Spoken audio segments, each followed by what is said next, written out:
एक 3 साल की बच्ची चर्च के ऐसे गाने गुनगुनाती है कि जिसे सुनकर उसकी माँ भी हैरान हो जाती है। जब उसे चर्च में लेकर जाती तो जो चर्च का पादरी होता है वो भी उसके गानों को नहीं समझ पाता है। वो गाने तो चर्च के ही गाती है, लेकिन वो गाने सन 1930 के थे और उस दौरान के गाने 2002 के या 2000 सन के पादरियों को समझ में नहीं आते हैं। वो सब बहुत हैरान थे कि ऐसा कैसे हो सकता है, एक 3 साल की बच्ची इतने पुराने गाने कहाँ से सीखती है। वो अक्सर एक धुन गुनगुनाती है, जो धुन पूरी नहीं होती है, जो धुन अधूरी होती है। पियानो जो कभी उसी ने नहीं सीखा था, उसे भी वो बजाती है।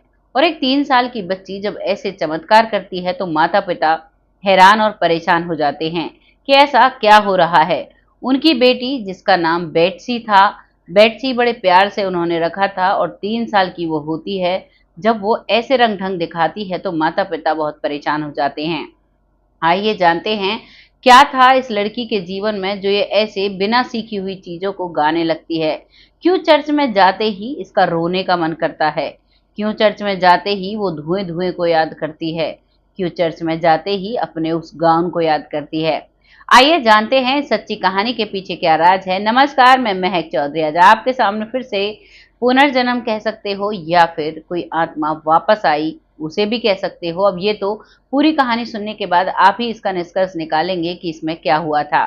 ये कहानी शुरू होती है अमेरिका, जो कि दक्षिण अमेरिका की एक कहानी है। यहाँ पर एक चर्च होता है। चर्च में एक गायिका होती है जिसकी उम्र महज 27 साल होती है, जिसका नाम एलिन होता है। एलिन बहुत ही सुंदर गाती है। एलिन का नाम एलिन जैक्सन होता है। पूरा 27 साल उसकी उम्र होती है। और जब वो गाती है तो वहां पर जो लोग चर्च में प्रे करने के लिए आया करते, वो यही कहा करते कि इसकी जो आवाज है वो वाकई में गॉड गिफ्ट है, भगवान ने इसको दी है, तभी ये गाती है। इतना सुंदर लगता है, ऐसा लगता है कि मानो इसके संगीत को सुनते रहें। चारों तरफ जो एलिन थी, उसकी आवाज के चर्चे थे और वो वहां पर गाना सीखा करती थी। वहां पर एक बड़ा सा ऑर्गन होता है, ऑर्गन को बजाती है और वहां पर ही प्रैक्टिस किया करती है।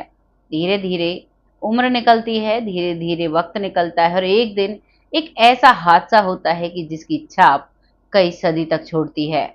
उस दिन जब ये उस बड़े से आर्गन पर अपना अभ्यास कर रही थी, उसे बजा रही थी और उसी के साथ अपना नया उन्होंने एक गाना लिखा था, उसे गुनगुना रही थी। उसकी कुछ लाइनें अभी अधूरी थी, उसी का प्रयास कर रही थी, उसी का रियाज कर रही थी और उसी को सीख रही थी। तभी रात हो जाती है, यानी कि शाम को काफी लेट हो जाता है और तेज आंधी आने लगती है। तेज आंधी तूफान की वजह से शॉर्ट सर्किट होता है और शॉर्ट सर्किट की वजह से उस चर्च में आग लग जाती है। ये उस कमरे में अकेली होती है। बाहर कुछ लोग होते हैं जो प्रे करने के लिए चर्च में आए थे। वो लोग चर्च की जो घंटी होती है उसे बजाकर भागने लगते हैं। चारों तरफ शोर होने लगता है, लेकिन ये अपनी ही संगीत की दुनिया में मस्त थी और ये बाहर की आवाज नहीं सुनती है। काफी देर हो जाती है। इसने गाउन पहना हुआ था, जो सफेद कलर का गाउन था, और ये अपना रियाज कर रही थी। लेकिन जब चारों तरफ इसे धुआं ही धुआं दिखाई देता है तो ये कुछ नहीं समझ पाती। वो कमरा बंद था, धुआं इतनी तेज था कि ये उठकर नहीं जा पाती है और ये इसकी दम घुट जाती है। जब इसका दम घुटता है तो कुछ आग की वजह से शरीर भी इसका झुलस जाता है और इसकी सांसें वहीं पर थम जाती हैं। जब इसकी एक भतीजी होती है जो इससे काफी छोटी होती है, उम्र में बहुत ही छोटी, लगभग 5-7 साल की थी, वो जब अपनी माँ के साथ आती है तो वो भी बहुत रोती है, क्योंकि उसका और इसका बहुत अच्छा एक जुड़ाव था, बहुत लगाव था, बहुत आपस में ये बातें किया करते थे। अब वहां पर वो देखती है, उसकी अंतिम प्रक्रिया कर दी जाती है और धीरे धीरे वक्त निकलता है। ये बात थी 1930 से शुरू हुई थी ये कहानी सारी, जो ये सिंगर बनी थी, इसका जो चारों तरफ पॉपुलर हुई थी। और 1935 में उस चर्च में आग लग गई थी। 1935 में वो लड़की इस दुनिया से जा चुकी थी। वक्त निकला, हालात बदले, समय बदला और अब आता है सन 2000। और सन 2000 में एक क्रिश्चियन परिवार में ही, एक ईसाई परिवार में ही एक लड़की जन्म लेती है और वो लड़की जिसका नाम रखा जाता है बेट्सी। बेट्सी बहुत ही चंचल स्वभाव की थी, बहुत ही सुंदर उसकी आवाज थी। महज 3 साल की उम्र में अब वो बोलना शुरू कर देती है वो गाना गाना शुरू करती है और गाने भी वो गाती है। जब वो चर्च में अपनी माँ के साथ जाती है तो वो ऐसे गाने गाया करती कि वो जो वहाँ के पादरी होते हैं वो लोग भी उसे नहीं समझ पाते हैं। सबको ये पता था कि ये चर्च के ही गाने हैं, लेकिन ये नहीं पता था ये कब के गाने हैं। और अब जब भी वो चर्च में खड़ी होती तो अपनी माँ से कहती, माँ बहुत धुआं है, माँ मेरा दम घुट रहा है, माँ मेरा गाउन जल रहा है। वो ऐसे कुछ शब्द कहा करती। उसकी माँ इन बातों को सुनती तो उसे बहुत हैरानी हुआ करती, लेकिन वो वहां से फिर अपनी बेटी को ले आया करती, क्योंकि उसकी बेटी वहां पर रोने लगती। कुछ दिनों तक ये हालात चलते हैं, लेकिन एक दिन अब उसकी माँ कहती है अपने पति से, उसके पिता से, कि ये वहां पर बहुत डरती है। तभी उसका पिता बेट्सी से सारी बातें पूछता है। बेट्सी तब सारे हालात बताती है। वो बताती है कि मेरा पिछला जन्म था, मैं गायक थी, मैं गाने गाया करती थी और ये गाने सब मुझे याद है, मैं वहीं पर गाती थी। मुझे सब लोग जानते थे, मैं बहुत ही चर्चाओं में रहा करती थी, सब मेरा गाना पसंद करते थे। और आज भी ये गाने मैं गाती हूँ, ये मुझे अपने आप याद हैं, मैंने कहीं से याद नहीं किए हैं। मुझे अपने पिछले जन्म के सारे गाने याद हैं। अब उसका पिता इस बात को सुनकर अब इस पर शोध करना चाहता है। वो जानना चाहता है जिस चर्च की वो बात करती है वही चर्च वहां से थोड़ी ही दूरी पर होता है। और वो जब वहां पता करता है तो वाकई में उसे पता चलता है कि वाकई में 1935 में इस चर्च में एक आग लगी थी। और यहाँ पर एक लड़की थी जिसका नाम एलिन था, जो महज 27 साल की थी, जो यहाँ पर बहुत अच्छी गायक थी, जो सफेद गाउन में थी। और तब इसमें आग लगी तो उस आग में झुलस जाती है। उस समय वो प्रैक्टिस कर रही थी। अब बच्ची की बातें और वो बातें मैच हो जाती है और एक पिता को विश्वास हो जाता है कि वाकई में हमारी बच्ची जो कह रही है वाकई में वो सच है। अब धीरे धीरे वक्त निकलता है और एक दिन उसी चर्च में वो उस अधूरे गाने को गाती है, जिस अधूरे गाने को पिछले जन्म में उसने खुद ने लिखा था। वो खड़ी होकर कहती है, ये गाना मैंने लिखा है और इसके कुछ बोल मैं आपके साथ साझा करना चाहती हूँ। वो उस गाने को गाती है, सभी लोग उस गाने को सुनते हैं। सभी को सुनकर सबकी आंखों में आंसू आ जाते हैं। उस गाने की जो बोल थे वो बहुत ही मीठे और अनमोल थे। और उस गाने का अंत वो खुद से करती है। अब उसे इतनी समझ आ चुकी थी, अब तो वो 4 साल की हो चुकी थी। उसे इतनी समझ आ चुकी थी कि वाकई में मेरा पुनर्जन्म था, ये सब जो मुझे याद है ये सब मुझे पिछले जन्म का याद है। और जब स्टेज पर वो ये सारी चीजें गा रही थी तो उसी समय उसकी 80 साल की वो जो भतीजी थी वो वहां पर बैठी वो सारी चीजें सुन रही थी। और वो पहचान जाती है, क्योंकि बचपन में ये जो धुन इसने बनाई थी ये गाने की, ये उसे सुनाई थी।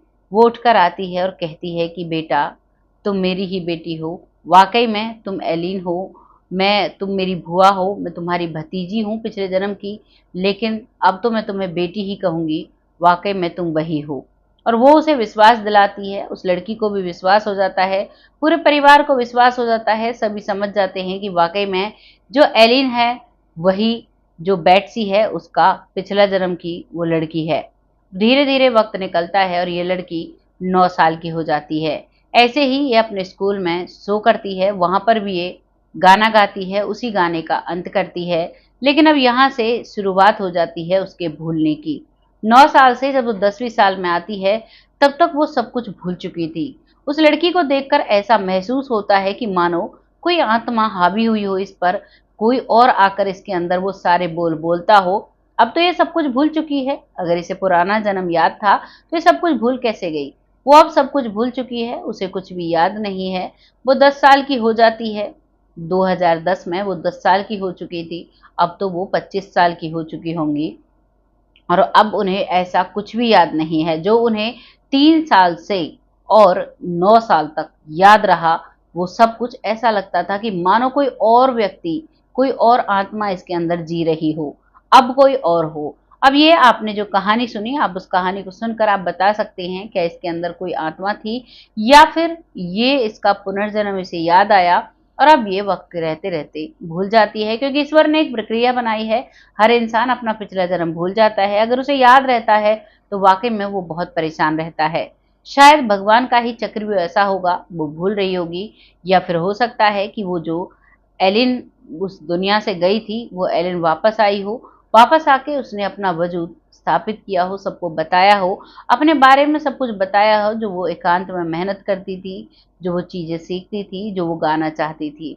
दोनों ही बातें हो सकती हैं। आपको जो भी लग रहा है अपनी राय कमेंट बॉक्स में लिखिएगा, लोगों के साथ शेयर करिएगा। इन वीडियोस को लाने का हमारा बिल्कुल भी उद्देश्य नहीं होता कि आप लोग परेशान हो। हम चाहते हैं आप लोग खुश रहें, आबाद रहें और थोड़ी सी जानकारी लेते रहें, क्योंकि ये जानकारी जो हमारे चैनल पर आती हैं ये आपके जीवन के लिए बहुत सही होती हैं।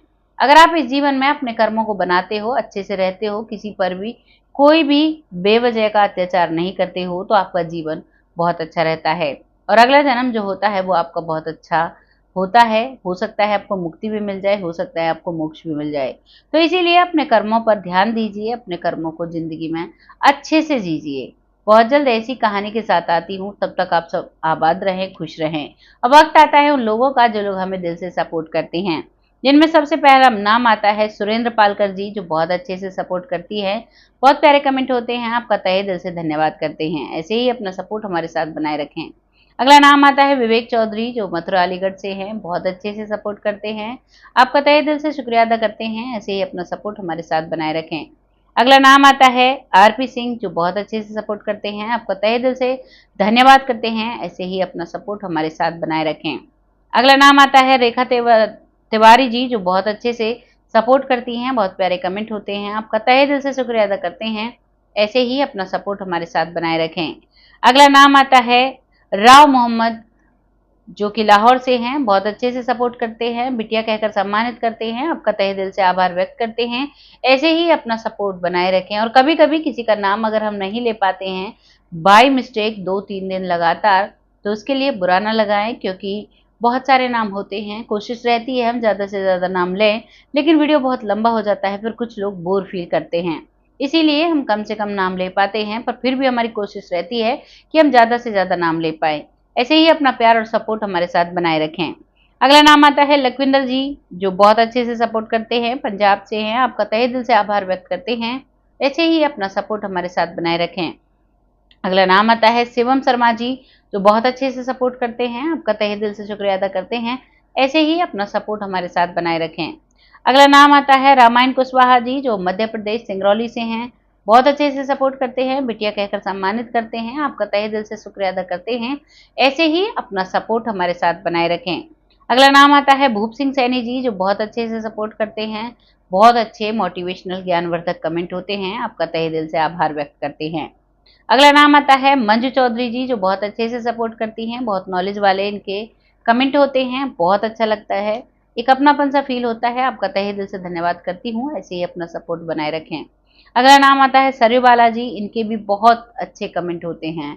बहुत ज्ञानवर्धक, बहुत ऊर्जावान कमेंट होते हैं। आपका तहे दिल से स्वागत करते हैं आपके अपने चैनल पर। ऐसे ही अपना सपोर्ट हमारे साथ बनाए रखें। अगला नाम आता है जमुना जी, जो बहुत अच्छे से सपोर्ट करती हैं, रेगुलर व्यूअर हैं और बहुत अच्छे कमेंट होते हैं। आपका तहे दिल से शुक्रिया अदा करते हैं। ऐसे ही अपना सपोर्ट हमारे साथ बनाए रखें।